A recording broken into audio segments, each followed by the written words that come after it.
ನಮಸ್ಕಾರ ವೀಕ್ಷಕರೇ, ದೇಗುಲದಾರಿ ಚಾನಲ್ಗೆ ನಿಮ್ಮೆಲ್ಲರಿಗೂ ಆತ್ಮೀಯವಾದ ಸ್ವಾಗತ. ಇದೇ ಮೇ 16ರಂದು ಅತ್ಯಂತ ಶಕ್ತಿಯುತವಾದ ಶನಿ ಅಮಾವಾಸ್ಯೆ ಬಂದಿದೆ. ಈ ಅಮಾವಾಸ್ಯೆಯ ದಿನ ನಾವು ಮಾಡುವ ಪುಟ್ಟ ಪರಿಹಾರಗಳು ನಮ್ಮ ಜೀವನದ ಕಷ್ಟಗಳನ್ನು ದೂರ ಮಾಡಿ ಶನಿ ದೇವರ ಅನುಗ್ರಹಕ್ಕೆ ಪಾತ್ರರಾಗುವಂತೆ ಮಾಡುತ್ತವೆ. ಈ ವಿಶೇಷ ದಿನದ ಮುಹೂರ್ತ, ಮಾಡಬೇಕಾದ ಪೂಜೆ ಮತ್ತು ದಾನಗಳ ಬಗ್ಗೆ ಸಂಪೂರ್ಣ ಮಾಹಿತಿಯನ್ನು ಈ ವಿಡಿಯೋದಲ್ಲಿ ತಿಳಿದುಕೊಳ್ಳೋಣ. ಅದಕ್ಕಿಂತ ಮುಂಚೆ ಯಾರೆಲ್ಲ ನನ್ನ ಚಾನಲ್ನ ಇನ್ನೂ ಸಬ್ಸ್ಕ್ರೈಬ್ ಮಾಡ್ಕೊಂಡಿಲ್ಲ, ದಯವಿಟ್ಟು ಚಾನಲ್ನ ಸಬ್ಸ್ಕ್ರೈಬ್ ಮಾಡ್ಕೊಳ್ಳಿ. ಹಾಗೆ ಪಕ್ಕದಲ್ಲಿರೋ ಬೆಲ್ ಐಕಾನ್ನ ಕ್ಲಿಕ್ ಮಾಡಿ. ನಾನು ಯಾವುದೇ ಒಂದು ಹೊಸ ವಿಡಿಯೋ ಅಪ್ಲೋಡ್ ಮಾಡಿದ್ರು ಫಸ್ಟ್ ನೋಟಿಫಿಕೇಶನ್ ನಿಮಗೆ ಬಂದು ತಲುಪುತ್ತೆ. ಹಾಗೆ ವಿಡಿಯೋ ಇಷ್ಟ ಆದಲ್ಲಿ ವಿಡಿಯೋವನ್ನು ಲೈಕ್ ಮಾಡಿ, ನಿಮ್ಮ ಪ್ರೀತಿ ಪಾತ್ರರೊಂದಿಗೆ ವಿಡಿಯೋವನ್ನು ಹಂಚಿಕೊಳ್ಳಿ. ಅಮಾವಾಸ್ಯೆಯು ಶನಿ ದೇವರಿಗೆ ಅತ್ಯಂತ ಪ್ರಿಯವಾದ ದಿನ. ಅದರಲ್ಲಿಯೂ ಶನಿವಾರದಂದೇ ಅಮಾವಾಸ್ಯೆ ಬಂದಿರುವುದು ಅತ್ಯಂತ ಅಪರೂಪ ಮತ್ತು ಪವಿತ್ರ. ಇದನ್ನು ಶನಿಶ್ಚರಿ ಅಮಾವಾಸ್ಯೆ ಎಂದು ಕರೆಯಲಾಗುತ್ತದೆ. ಜಾತಕದಲ್ಲಿ ಶನಿ ದೋಷ ಇರುವವರು ಅಥವಾ ಅಷ್ಟಮ ಶನಿಯ ಪ್ರಭಾವ ಎದುರಿಸುತ್ತಿರುವವರು ಈ ದಿನ ಮಾಡುವ ಸಣ್ಣ ಪುಟ್ಟ ಕಾರ್ಯಗಳಿಂದ ದೊಡ್ಡ ಮಟ್ಟದ ನೆಮ್ಮದಿ ಪಡೆಯಬಹುದು. ಮೊದಲಿಗೆ ಅಮಾವಾಸ್ಯೆ ದಿನದ ನಿಖರ ಸಮಯ ಮತ್ತು ದಿನಾಂಕವನ್ನು ನಾನು ನಿಮಗೆ ತಿಳಿಸ್ಕೊಡ್ತಾ ಇದ್ದೀನಿ. ಅಮಾವಾಸ್ಯೆ ತಿಥಿ ಆರಂಭ ಆಗುವುದು ಮೇ 16ರ ಶನಿವಾರ ಬೆಳಗ್ಗೆ 5:11ಕ್ಕೆ ಪ್ರಾರಂಭವಾಗುತ್ತದೆ. ಹಾಗೆ ಅಮಾವಾಸ್ಯೆ ತಿಥಿ ಮುಕ್ತಾಯ ಆಗೋದು ಮೇ 17 ಭಾನುವಾರ ಬೆಳಗ್ಗೆ 1:30ಕ್ಕೆ ಮುಕ್ತಾಯವಾಗುತ್ತದೆ. ಈ ಅಮಾವಾಸ್ಯೆಯು ಶನಿವಾರ ಸೂರ್ಯೋದಯದ ವೇಳೆಗೆ ಇರುವುದರಿಂದ ಮತ್ತು ಇಡೀ ದಿನ ವ್ಯಾಪ್ತಿಯಲ್ಲಿರೋದ್ರಿಂದ ಶನಿ ಜಯಂತಿಯ ಪೂಜೆ, ದಾನ ಮತ್ತು ಪರಿಹಾರಗಳನ್ನು ಮಾಡಿಕೊಳ್ಳಲು ತುಂಬಾನೇ ಪ್ರಶಸ್ತವಾದ ದಿನ. ಮುಖ್ಯವಾಗಿ ಸಂಜೆ ಶನಿ ದೇವರ ಆರಾಧನೆಗೆ ಅತ್ಯಂತ ಸೂಕ್ತ ಸಮಯ. ಪುರಾಣಗಳ ಪ್ರಕಾರ ಅಮಾವಾಸ್ಯೆ ದಿನ ಸಮುದ್ರ ಸ್ನಾನ ಮಾಡೋದು ಅತ್ಯಂತ ಶ್ರೇಷ್ಠ. ಒಂದು ವೇಳೆ ಸಮುದ್ರ ಸ್ನಾನ ಸಾಧ್ಯವಾಗದಿದ್ದಲ್ಲಿ ಚಿಂತೆ ಮಾಡಬೇಡಿ. ನೀವು ಮನೆಯಲ್ಲಿ ಸ್ನಾನ ಮಾಡುವ ನೀರಿಗೆ ಸ್ವಲ್ಪ ಕಲ್ಲುಪ್ಪು ಮತ್ತು ಕಪ್ಪು ಎಳ್ಳನ್ನು ಬೆರೆಸಿ ಸ್ನಾನ ಮಾಡಿ. ಇದು ನಮ್ಮ ಶರೀರದ ನಕಾರಾತ್ಮಕ ಶಕ್ತಿಯನ್ನು ದೂರ ಮಾಡುತ್ತೆ. ಇನ್ನು ಶನಿ ದೇವರನ್ನು ಪ್ರಸನ್ನಗೊಳಿಸಲು ಏನೇನು ಪರಿಹಾರಗಳನ್ನ ಮಾಡಬೇಕು ಅನ್ನೋದನ್ನ ನಾನು ನಿಮಗೆ ತಿಳಿಸ್ಕೊಡ್ತೀನಿ. ಮೊದಲಿಗೆ ಸಂಜೆ ಸಮಯದಲ್ಲಿ ಆಲದ ಮರದ ಕೆಳಗೆ ಸಾಸಿವೆ ಎಣ್ಣೆಯಿಂದ ದೀಪವನ್ನು ಬೆಳಗಿಸ್ಬೇಕು. ಇದರಿಂದ ಆರ್ಥಿಕ ಕಷ್ಟಗಳು ದೂರವಾಗುತ್ತೆ. ಈಗ ನಿಮ್ಗೆ ಅನಿಸುತ್ತೆ ಆಲದ ಮರದ ಕೆಳಗಡೆನೆ ಏನಕ್ಕೆ ದೀಪ ಹಚ್ಚಬೇಕು ಅಂತ. ಏನಕ್ಕೆ ಅಂತ ನಾನು ನಿಮಗೆ ಹೇಳ್ತೀನಿ. ಶಾಸ್ತ್ರಗಳ ಪ್ರಕಾರ ಆಲದ ಮರದಲ್ಲಿ ತ್ರಿಮೂರ್ತಿಗಳು ವಾಸವಿರ್ತಾರೆ ಅಂತ ಹೇಳಲಾಗುತ್ತೆ. ಸಂಜೆ ವೇಳೆ ಸಾಸಿವೆ ಎಣ್ಣೆಯ ದೀಪ ಹಚ್ಚೋದ್ರಿಂದ ಮನೆಯಲ್ಲಿರುವ ನಕಾರಾತ್ಮಕ ಶಕ್ತಿ ದೂರವಾಗಿ ಲಕ್ಷ್ಮೀ ದೇವಿಯ ಅನುಗ್ರಹದಿಂದ ಆರ್ಥಿಕ ಅಭಿವೃದ್ಧಿ ಆಗುತ್ತೆ. ಹಾಗಾಗಿ ನಾವು ಆಲದ ಮರದ ಕೆಳಗಡೆ ಸಾಸಿವೆ ಎಣ್ಣೆಯಿಂದ ದೀಪವನ್ನು ಹಚ್ಚಬೇಕು. ಎರಡನೇದಾಗಿ ಶನಿ ದೇವರ ವಿಗ್ರಹದ ಮುಂದೆ 1 ಮುಷ್ಟಿ ಕಲ್ಲುಪ್ಪು ಮತ್ತು ಕಪ್ಪು ಎಳ್ಳನ್ನು ಇಟ್ಟು ಭಕ್ತಿಯಿಂದ ಪ್ರದಕ್ಷಿಣೆ ಹಾಕಬೇಕು. ಕಲ್ಲುಪ್ಪು ಮತ್ತು ಎಳ್ಳು ಏಕೆ ಅಂತ ನಿಮ್ಗೆ ಅನ್ನಿಸ್ಬೋದು. ಕಲ್ಲುಪ್ಪು ಏನಕ್ಕೆ ಅಂದರೆ ಕಲ್ಲುಪ್ಪಲ್ಲಿ ಋಣಾತ್ಮಕತೆ ಹೀರಿಕೊಳ್ಳುವ ಶಕ್ತಿ ಹೊಂದಿರುತ್ತೆ. ಅಂದರೆ ನೆಗೆಟಿವ್ ಎನರ್ಜಿಯನ್ನು ಹೀರಿಕೊಳ್ಳುವಂಥ ಶಕ್ತಿ. ಹಾಗೆ ಎಳ್ಳು ಶನಿ ದೇವರಿಗೆ ಸಂಬಂಧಿಸಿದ ಧಾನ್ಯ. ಇವೆರಡನ್ನೂ ಇಟ್ಟು ಪ್ರದಕ್ಷಿಣೆ ಮಾಡೋದ್ರಿಂದ ಜಾತಕದಲ್ಲಿರುವ ಗ್ರಹ ದೋಷಗಳ ತೀವ್ರತೆ ಕಡಿಮೆಯಾಗುತ್ತೆ. ಮೂರನೇದಾಗಿ 2 ವೀಳ್ಯದೆಲೆಯ ಮೇಲೆ 5 ಅಡಕೆಗಳನ್ನ ಇಟ್ಟು ಶನಿ ದೇವರಿಗೆ ಸಮರ್ಪಿಸೋದ್ರಿಂದ ದೋಷಗಳ ನಿವಾರಣೆಯಾಗುತ್ತೆ.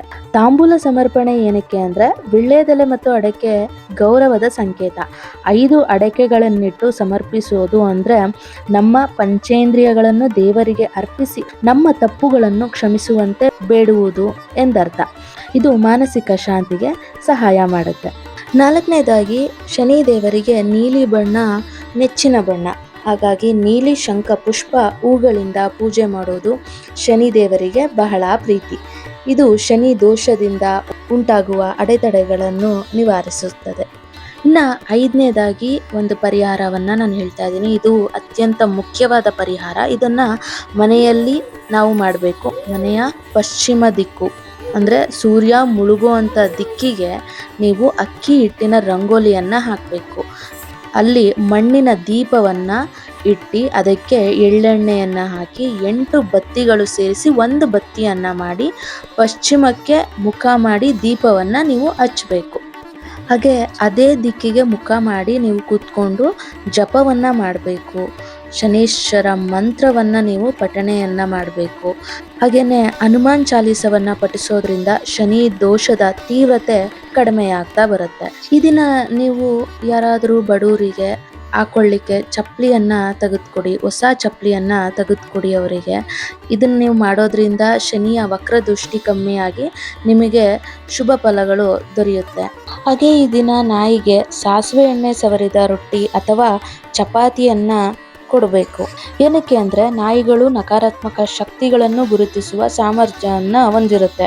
ನಾಯಿಗೆ ಆಹಾರ ನೀಡಿ ಅದನ್ನು ತೃಪ್ತಿಪಡಿಸೋದ್ರಿಂದ ಮನೆಯ ಮೇಲಿರುವ ಕೆಟ್ಟ ದೃಷ್ಟಿ ಮತ್ತು ಶತ್ರುಗಳ ಬಾಧೆ ಕಡಿಮೆಯಾಗುತ್ತೆ. ವೀಕ್ಷಕರೇ, ಶನಿದೇವರನ್ನು ಕರ್ಮಫಲದಾತ ಅಂತ ಹೇಳ್ತೇವೆ. ಅಂದರೆ ನಾವು ಮಾಡುವ ಸೇವೆಯ ಮೂಲಕ ಅವರನ್ನು ಒಲಿಸಿಕೊಳ್ಳಬಹುದು.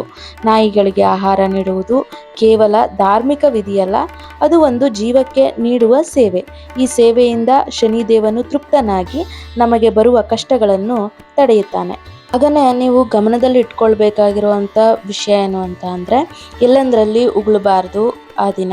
ಹಾಗೆಯೇ ಯಾರಿಗಾದರೂ ಬಡ್ಡಿಗೆ ಸಾಲ ನೀಡೋದು ಅಥವಾ ಹಣದ ವಿಚಾರದಲ್ಲಿ ಮೋಸ ಮಾಡಿ ಅವರನ್ನು ಕಣ್ಣೀರು ಹಾಕ್ಸೋದು, ಈ ರೀತಿ ಯಾವುದನ್ನು ಮಾಡಬಾರ್ದು. ಇದನ್ನೆಲ್ಲ ಮಾಡಿದ್ರೆ ಶನಿದೇವರ ತೀವ್ರ ಕೋಪಕ್ಕೆ ನೀವು ಕಾರಣರಾಗ್ತೀರ. ಈಗ ಶನಿ ದೇವರಿಗೆ ಅರ್ಪಿತವಾದ ಅತ್ಯಂತ ಶಕ್ತಿಶಾಲಿ ಮಂತ್ರವನ್ನು ನಾನು ನಿಮಗೆ ತಿಳಿಸ್ಕೊಡ್ತೀನಿ.